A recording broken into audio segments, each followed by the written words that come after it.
संघर्ष होता मनोज जरांगे पाटील बीड जिल्ह्यातील काकड हिरा या गावात आज सप्त्यानिमित्त भेट द्यायला आले. या बघा माता मावल्या या ठिकाणी मोठ्या प्रमाणात या ठिकाणी उपस्थित आहेत. हातामध्ये फुलं घेऊन हार घेऊन सत्कार करण्यासाठी संघर्ष योद्धा मनोज जरांगे पाटील देखील या ठिकाणी आलेले आहेत. आपण बघत आहात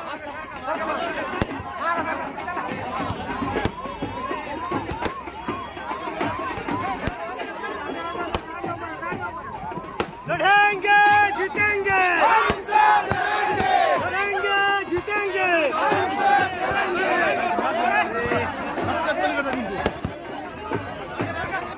हे प्रेम आहे संघर्ष होता मनोज जरांगे पाटलावरती.